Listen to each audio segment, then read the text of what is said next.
പോരാട്ടം കൊഴുക്കും. കാരണം വെച്ചാൽ ഇപ്പോൾ ഈ കണ്ണൂരിലൊരു മികച്ച സ്ഥാനാർത്ഥിയായിരിക്കും സി പി എമ്മിൻ്റെ ആയിട്ട് വരിക എന്നുള്ള കാര്യത്തിൽ ആർക്കായിരുന്നു സംശയം? ഇപ്പോൾ എം വി ജയരാജൻ്റെ സ്ഥാനാർത്ഥിത്വം എന്ന് പറയുന്നത് എന്നെ സംബന്ധിച്ചിടത്തോളം ഒട്ടും തന്നെ അത്ഭുതകരമല്ല. അല്ലെങ്കിൽ നമ്മൾ പ്രതീക്ഷിച്ചിരുന്ന ആരാണ്? ശൈലജ ടീച്ചറിൻ്റെ പേരാണ്. അപ്പം വളരെ കരുത്തനായ ഒരു സ്ഥാനാർത്ഥിയെ തന്നെയായിരിക്കും ഇടതുപക്ഷം, പ്രത്യേകിച്ച് സി പി എം പിന്നെ കണ്ണൂരിൽ ഇറക്കുക എന്നുള്ള കാര്യത്തിൽ ഒരു സംശയം ഉണ്ടായിരുന്നില്ല. അപ്പം അങ്ങനെ ഒരു സ്ഥാനാർത്ഥിക്കെതിരായി കരുത്തനായ ഒരു സ്ഥാനാർത്ഥി തന്നെ വേണ്ടേ? അത് സ്വാഭാവികമായിട്ടും കെ സുധാകരൻ തന്നെ ആയിരിക്കുന്നതാണ് നല്ലത്. ഞാനതിൻ്റെ ഒരു ഇലക്ഷൻ്റെ ഒരു അരിത്മെറ്റിക്സ് നോക്കുമ്പോൾ ഇപ്പോൾ നമുക്കൊക്കെ അറിയാവുന്നതുപോലെ കണ്ണൂർ മണ്ഡലം ഏറ്റവും കൂടുതൽ തവണ തിരഞ്ഞെടുത്തിട്ടുള്ളത് കോൺഗ്രസ് എം പിമാരെയാണ്. ഇപ്പോൾ 84 മുതൽ 98 വരെ തുടർച്ചയായിട്ട് ഏതാണ്ട് 15 വർഷം അല്ലേ, 15 വർഷം മുല്ലപ്പള്ളി രാമചന്ദ്രനാണ് കണ്ടിന്യൂസ് ആയിട്ട് അവിടെ നിന്ന് ജയിച്ചുകൊണ്ടിരുന്നത്. അതിനുശേഷം പിന്നെ അബ്ദുള്ളക്കുട്ടിയാണ് ആ മണ്ഡലം പിടിക്കുന്നത്. പിന്നെ സുധാകരൻ പിടിക്കുന്നു, സുധാകരനിൽ നിന്ന് ശ്രീമതി ടീച്ചർ പിടിക്കുന്നു, വീണ്ടും സുധാകരൻ പിടിക്കുന്നു. അങ്ങനെ ഒരു സാഹചര്യമുണ്ട്. പക്ഷേ ഏറ്റവും കൂടുതൽ തവണ കോൺഗ്രസ്സിന് പിന്നെ വിജയിച്ചു വരാൻ കഴിഞ്ഞിട്ടുള്ള ലോക്സഭാ മണ്ഡലമാണ് കണ്ണൂർ. 2009 കണ്ണൂരിൽ കെ രാഗേഷ് മത്സരിക്കുമ്പോൾ പിന്നെ സുധാകരൻ 50% മുകളിൽ വോട്ട് നേടിക്കൊണ്ടാണ് രാഗേഷിനെ തോൽപ്പിക്കുന്നത്. അന്ന് 45.1% കെ രാഗേഷിൻ്റെ വോട്ടെന്ന് പറയുന്നത്. അതിനുശേഷം 2014 വരുമ്പോൾ ശ്രീമതി ടീച്ചർ തോൽപ്പിക്കുന്നുണ്ട് പിന്നെ സുധാകരനെ. അപ്പം 45.1 ശ്രീമതി ടീച്ചറിൻ്റെ വോട്ട്. അതായത് രാഗേഷ് പിടിച്ച അതേ വോട്ട് തന്നെയാണ്. പക്ഷേ അപ്പോൾ താഴത്തേക്ക് വന്നു സുധാകരൻ, 45 വന്നു. 6500 വോട്ടിൻ്റെ ഇങ്ങോട്ട് വ്യത്യാസത്തിലാണ് ശ്രീമതി ടീച്ചറുമായിട്ട് വളരെ നേരിയൊരു ഭൂരിപക്ഷത്തിലാണ് തോക്കുന്നത്. വീണ്ടും 2019 സുധാകരൻ ജയിക്കുമ്പോൾ വീണ്ടും 50 മുകളിൽ പോവുകയാണ്. 99,000-അടുത്ത് 94,000-അടുത്ത് വോട്ടിന് ആണ് അദ്ദേഹം കഴിഞ്ഞ പ്രാവശ്യം വിജയിക്കുന്നത്. അപ്പോൾ ഒരു 50% വോട്ട് പിന്നെ അദ്ദേഹത്തിന് സമാഹരിക്കാൻ കഴിയുന്നുണ്ട് കഴിഞ്ഞ 3 തെരഞ്ഞെടുപ്പുകൾ നോക്കുമ്പോൾ. തോൽക്കുമ്പോൾ പോലും അത് പിന്നെ സി പി എമ്മിനോട് വളരെ അടുത്ത് നിൽക്കുന്ന വോട്ട് ശതമാനമാണ്, ഒപ്പം നിൽക്കുന്ന വോട്ട് ശതമാനമാണ്. ആ അർത്ഥത്തിൽ നോക്കുമ്പോൾ അരിത്മെറ്റിക്സിൽ സ്വാഭാവികമായിട്ടും കെ സുധാകരനൊരു ഒരു ശക്തിയുണ്ട്. ഇനി മറ്റ് ഫാക്ടേഴ്സുകൾ എങ്ങനെയാണെന്നുള്ളതാണ് ഞാൻ വിചാരിക്കുന്നില്ല. ഇപ്പോൾ ഒരു സുധാകരൻ്റെ ഒരു പ്രശ്നം, സുധാകരൻ 2019 ജയിച്ചതിന് ശേഷം ആ കോൺസ്റ്റിറ്റ്യുവൻസി നന്നായി നഴ്സ് ചെയ്തു എന്നൊരു അഭിപ്രായം എനിക്കില്ല.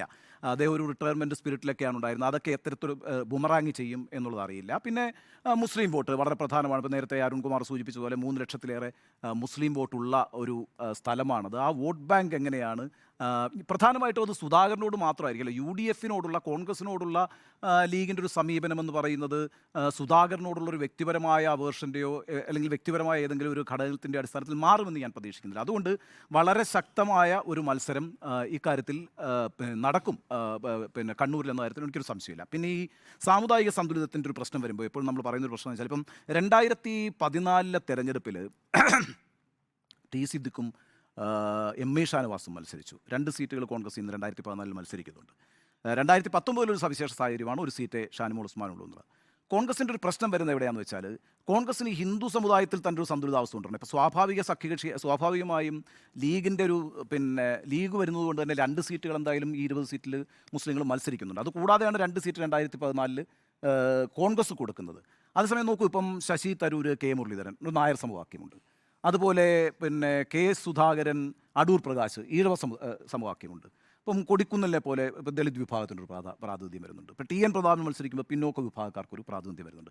പിന്നെ കോൺസ്റ്റിറ്റ്യുവൻസിയുമായി ബന്ധപ്പെട്ടാണ് സ്വാഭാവികമായിട്ടും നികേഷ് സൂചിപ്പിച്ചതുപോലെ ഇടുക്കിയാണെങ്കിലും പത്തനംതിട്ടയാണെങ്കിലും പിന്നെ എറണാകുളം ആണെങ്കിലും ചാലക്കുടി ആണെങ്കിലും ക്രിസ്ത്യൻ സ്ഥാനാർത്ഥികളെയാണ് മത്സരിപ്പിക്കേണ്ടി വരുന്നത്. അതൊരു സാമുദായികമായ സമ്മർദ്ദം കോൺഗ്രസ് അവിടെ ആ കോൺസ്റ്റിറ്റ്യുവൻസിയുടെ സവിശേഷതയായി ബന്ധപ്പെട്ട് അഭിമുഖീകരിക്കുന്നുണ്ട്. ഇപ്പം ഇടതുപക്ഷത്തിൻ്റെ സ്ഥാനാർത്ഥികളും അങ്ങനെ തന്നെയാണ്. ഇടുക്കിയിൽ ജോയിസ് ജോർജാണ് സ്ഥാനാർത്ഥി, പത്തനംതിട്ടയിൽ തോമസ് ഐസക്കാണ് സ്ഥാനാർത്ഥി, ഇപ്പോൾ എറണാകുളത്ത് ഷൈനാണ് സ്ഥാനാർത്ഥി, ചാലക്കുടിയാണ് അതിനകത്തൊരു അപവാദമായിട്ട് വന്നിരിക്കുന്നത്, രവീന്ദ്രനാഥ് വന്നിരിക്കുന്നു. അപ്പോൾ നേരത്തെ കെ പി ധർമാലം നിർത്തിയിട്ടുണ്ട് ചാലക്കുടിയിൽ പിന്നെ കോൺഗ്രസ്. അപ്പോൾ ആ അർത്ഥത്തിൽ കോൺഗ്രസിന് അങ്ങനൊരു സമ്മർദ്ദം ഹിന്ദു വിഭാഗങ്ങൾക്കിടയിൽ തന്നെ ഒരു പിന്നെ ഉപവിഭാഗങ്ങൾക്ക് കൊടുക്കേണ്ടി വരുന്നു. പിന്നെ കോൺസ്റ്റിറ്റ്യുവൻസിയുടെ സമ്മർദ്ദവുമായിട്ട് ബന്ധപ്പെട്ട് ക്രിസ്ത്യൻ സമുദായത്തിന് കൊടുക്കേണ്ടി വരുന്നു. അതുകൂടാതെയാണ് 2014 2 സീറ്റ് മുസ്ലിങ്ങൾക്ക് കൊടുത്തു. അതായത് ലീഗ് മത്സരിക്കുന്ന 2 സീറ്റ് കൂടാതെ മുന്നണിയിലപ്പം മൊത്തം 4 സീറ്റായിട്ട് വരുന്നുണ്ട്. അപ്പോൾ ഈ സമ്മർദ്ദങ്ങൾ കോൺഗ്രസ് അഭിമുഖീകരിക്കുന്നുണ്ട്. അതുകൊണ്ട് ആ സമ്മർദ്ദങ്ങളെ മനസ്സിലാക്കുന്ന വിഭാഗം തന്നെയാണ് ലീഗ്.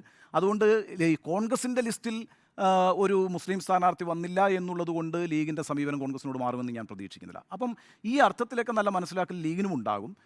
അതുകൊണ്ട് കണ്ണൂരിൻ്റെ ഒരു സാഹചര്യത്തിൽ, കണ്ണൂരിൻ്റെ അരിത്മെറ്റിക്സ് നോക്കുമ്പോഴത്തേക്കും കെ സുധാകരൻ മികച്ച സ്ഥാനാർത്ഥിയാണ്. വളരെ ശക്തമായ ഫൈറ്റ് അവിടെ നടക്കുമെന്ന കാര്യത്തിൽ എനിക്ക് സംശയമില്ല.